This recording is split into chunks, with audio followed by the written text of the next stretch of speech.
Hey everybody, welcome back to another Shinobi Striker video. It is your boy Nappy, and in this one I'm here to bring you guys not one, not two, not even three, four? You almost got it. We have 8 builds today. Crazy, right? However, today will be the most basic of basics. In today's Shinobi Striker video, I'm going to be showing you guys the best beginner builds that you can ever use, and to top it off, they are free of charge. But as you guys know, free never comes in life without a cost. All you need to do is just grind up the VR masters for the specific jutsu, and you'll have them. So if you guys do enjoy this sort of content, make sure you guys go ahead and drop a like, comment, and subscribe on today's video, because about 70% of you who watch me are not subscribed. Alright, let's get right into the video.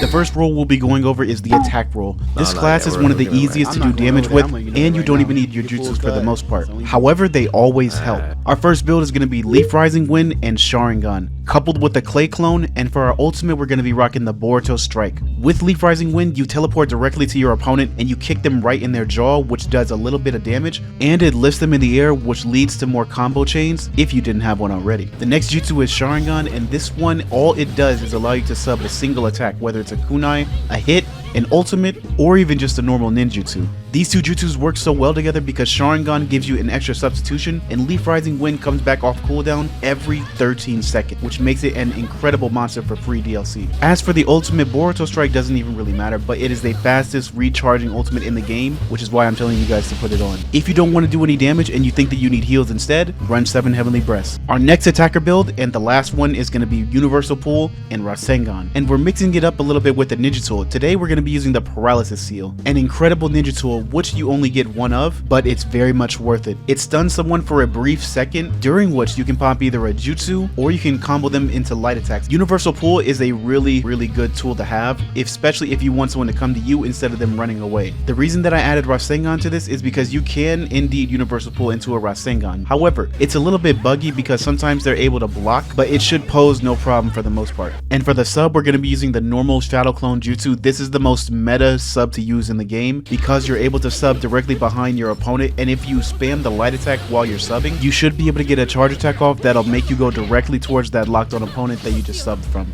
Lastly, for the ultimate, we're going to be going with the Planetary Devastation. This one is a monster and can be comboed with the Universal Pull. Next up is the range type, and I'm going to let you guys know right now there are definitely 2 ways to play range. Unlike attacker, you're just a meathead. Range, you have a variety of options. As the name suggests, range type you can just stay back from a distance and poke at people with jutsus and your Senbon and your normal triangle attacks. Then we have the aggressive type, where you just like to go in for combos and then get into your jutsu, or go in for a combo and then go into your ultimate. My favorite type is the aggressive, and that's because I know how to use the Kusanagi sword. It's the best weapon that you could ever use for this class, which is going to be our weapon for today. Next up is going to be the ninja tool, which is going to be the Senbon. Senbon are by far the best ninja tool in this game for damage. It does about 10% damage for each one that hits, depending on the role of course, because some roles have more health, and it also depends if they have a defense buff as well. But for our build today, we're going to be going with Infernal Style Flame Control and Super Beast Scroll Birds. You don't even have to get close to your opponent to do damage with this. All you need to do is spam these jutsus from very far away, and it works either way. For our sub, we're going to be using the Shadow Clone again, and lastly for the ultimate, we're going to be using the Totsuka Blade. Most people are very confused about this ultimate at first and how you're supposed to hit it. What we learn in the beginning of the game is that there are 2 parts to it. The first hitbox is when you're up close to somebody. When the Susanoo pops up, that's a hitbox by itself. Then you have the sword that swings down, and that's another hitbox, and that's why we call it a 2-parter. The next jutsu we're going to be using is the Lightning Style Lightning Net Jutsu and the Fire Style Fireball Jutsu.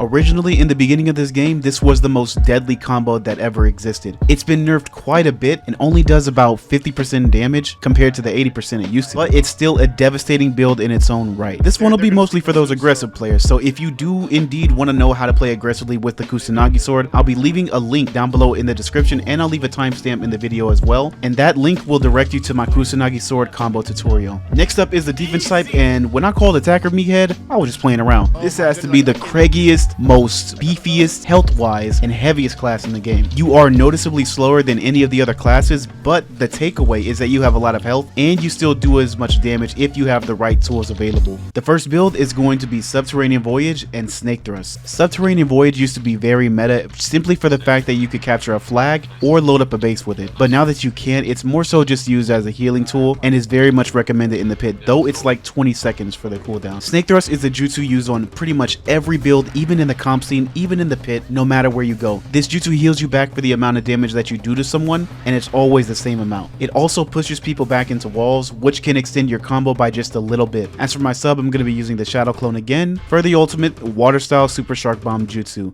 A massive water shark that flies across the field in front of you, and the hitbox lingers across the battlefield until it dissipates. So you could potentially hit multiple people with this, but it won't one-shot. It'll do a lot of damage though, so make sure to combo them first before popping the ultimate. The next build up is going to be Ripple and 8 trigrams palm rotation. And I'm not going to lie to you, this is a pit build of all pit builds. Rotation will make sure that you don't get hit by incoming attacks while it's active, and after that's done, you can ripple someone towards you, and it's basically like snake thrust, except it pulls them in instead of pushing them away. The sub is the same, and lastly for the ultimate, we're going with Water Prison Rosary Bondage Jutsu. By using water style chakra, you can trap up to 4 people if they're all in the same area, and they'll be in a water prison like state for about 15 seconds, and they'll have a dot on them while they're inside. Next and last but not least is going to be the heal type. One of the more commonly misunderstood roles in this game, because people do not seem to understand the concept of heal. Healing means having some sort, I mean any sort, of healing jutsu, healing ninja tool, or healing ultimate to heal your teammates.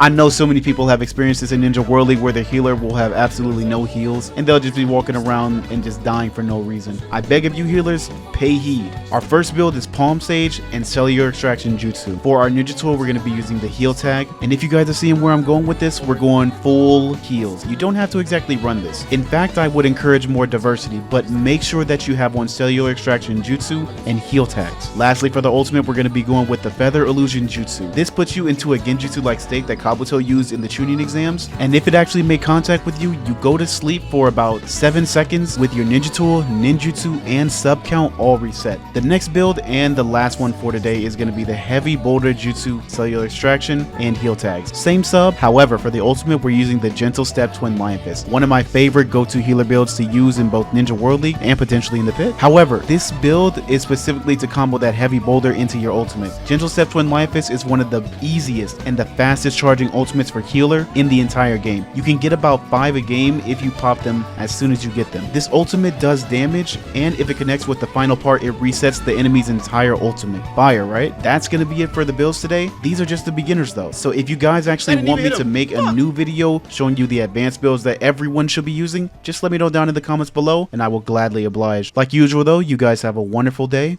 and stay safe.